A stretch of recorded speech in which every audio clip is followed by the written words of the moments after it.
Hello students, welcome to my channel. आज का हमारा टॉपिक है कॉम्प्लेक्स नंबर्स।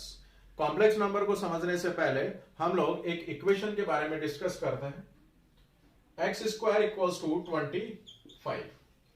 ये मेरे पास एक रियल इक्वेशन है, यानी एक्स एक ऐसे रियल नंबर मेरे को फाइंड आउट करना है जिसका स्क्वायर क्या होगा 25। तो इस इक्वेशन को हम लोग कैसे सोल्व करते हैं?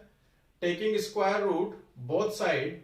तो इसका स्क्वायर रूट लेंगे तो स्क्वायर हट जाएगा, ये क्या होगा plus minus square root of 25।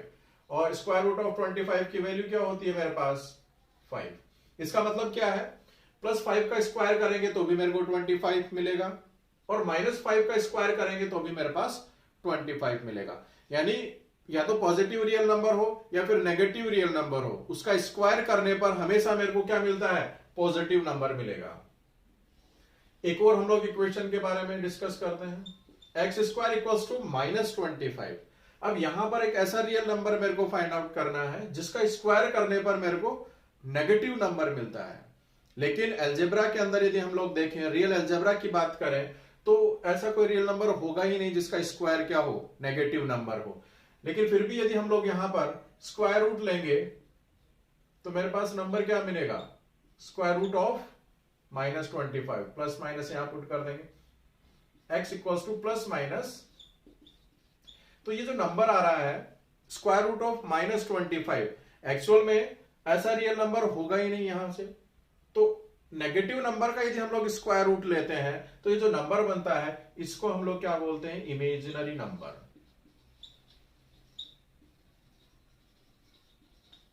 इस नंबर को और दूसरे फॉर्मेट में हम लोग लिखना चाहें तो हम लोग इसको कैसे लिख सकते हैं, 25 इंटू -1। सेपरेट करें इनको तो स्क्वायर रूट ऑफ 25 तो हो गया 5 और ये क्या हो गया स्क्वायर रूट ऑफ -1। रूट के अंदर नेगेटिव नंबर, ये एक इमेजिनरी यूनिट होगी और इसको हम लोग आयोटा से डिनोट करते हैं। आई ये ग्रीक वर्ड है, इसको हम लोग बोलते हैं आयोटा। और आइलर मैथमेटिशियन थे, इन्होंने सबसे पहले इस नोटेशन को काम में लिया था। तो रूट ऑफ -1 को हम लोग बोलेंगे आयोटा, आयोटा, और इसको हम लोग बोलते हैं इमेजिनरी यूनिट।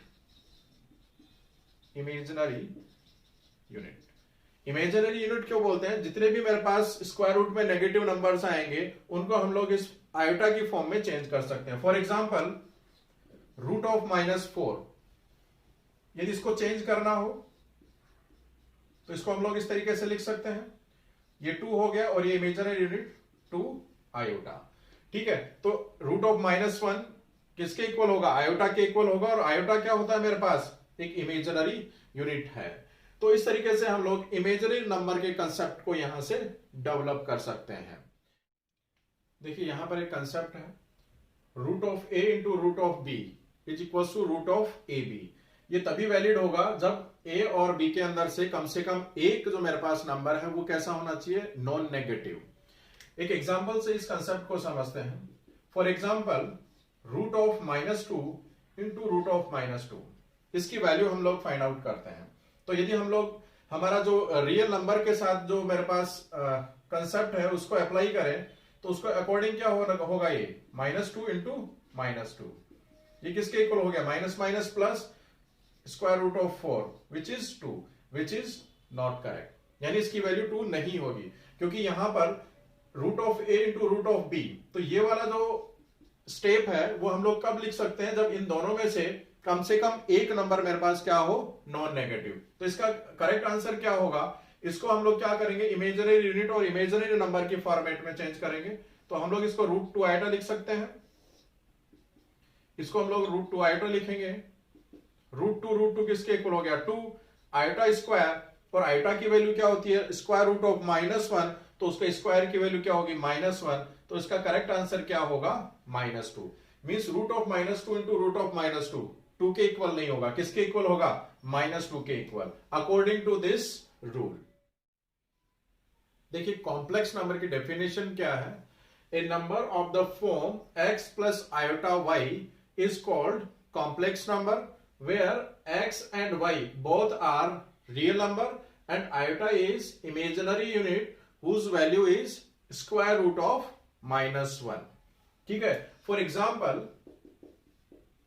2 + 3 आयोटा, ये कैसा नंबर होगा? Complex number. 3 ये भी कैसा नंबर है? वैसे तो रियल नंबर है, लेकिन इसको भी हम लोग क्या बोल सकते हैं? कॉम्प्लेक्स नंबर, यदि हम लोग इसको इस फॉर्मेट में चेंज कर दें। इसी तरीके से 3 आयोटा, ये भी कैसा नंबर है मेरे पास?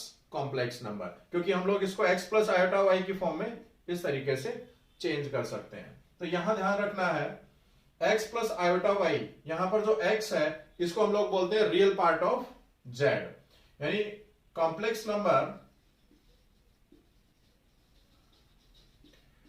आर डिनोटेड बाय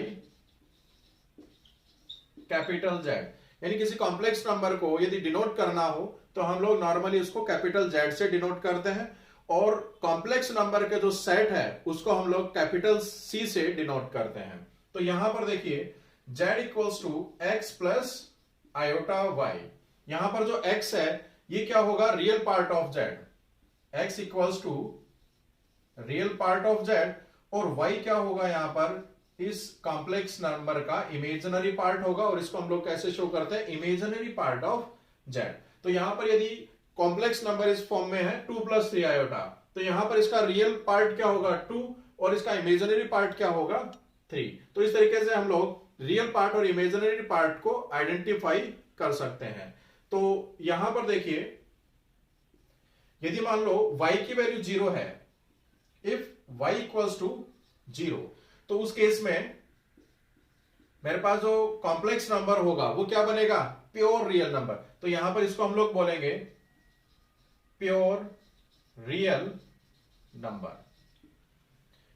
यहां पर देखिए 3 + 0 आयोटा, यहां पर जो इमेजिनरी पार्ट था वो क्या था? मेरे पास 0 था, तो उस केस में मेरे पास नंबर क्या मिला? 3। तो ये क्या बन गया मेरे पास? Real number.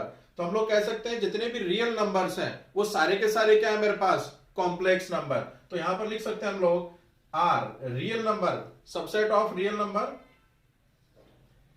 Is subset of complex number, यानी रियल नंबर्स हैं वो सारे के सारे क्या होंगे? कॉम्प्लेक्स नंबर भी हो सकते हैं मेरे पास। इसी तरीके से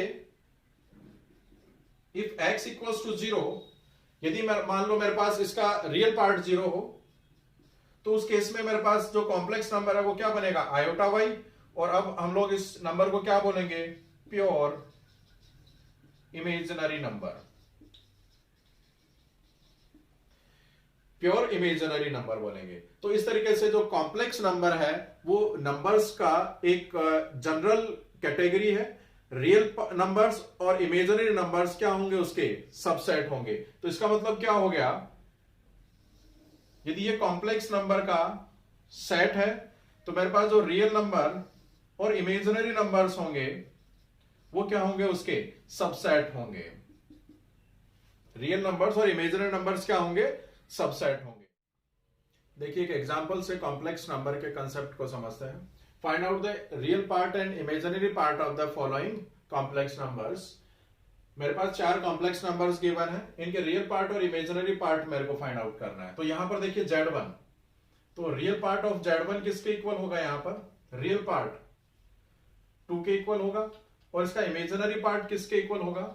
इमेजिनरी पार्ट ऑफ Z1 = 3।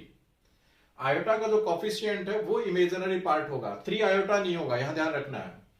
इसी तरीके से इसका रियल पार्ट यदि हम लोग चेक करें तो real part of Z2 which is 3 and imaginary part of Z2 किसके इक्वल होगा? -1। Z3 के लिए देखें, रियल पार्ट ऑफ Z3 किसके इक्वल होगा? -2। अब यहां पर इमेजिनरी पार्ट क्या होगा? 0। Imaginary part of Z3 = 0। Imaginary part 0 है, इसका मतलब ये जो कॉम्प्लेक्स नंबर है वो कैसा कॉम्प्लेक्स नंबर है? हम लोग इसको प्योर रियल नंबर भी बोल सकते हैं। इसी तरीके से रियल पार्ट ऑफ Z4, यहां पर इसका जो रियल पार्ट है वो 0 है, और इमेजिनरी पार्ट ऑफ Z4 = 6। तो यहां पर रियल पार्ट 0 है, इसका मतलब ये जो नंबर है वो कैसा है? Pure imaginary number. तो इस तरीके से हम लोग जो कॉम्प्लेक्स नंबर है उसके अंदर रियल पार्ट और इमेजिनरी पार्ट को आइडेंटिफाई करके ये पता कर सकते हैं कि कौन सा प्योर रियल नंबर है और कौन सा प्योर इमेजिनरी नंबर है।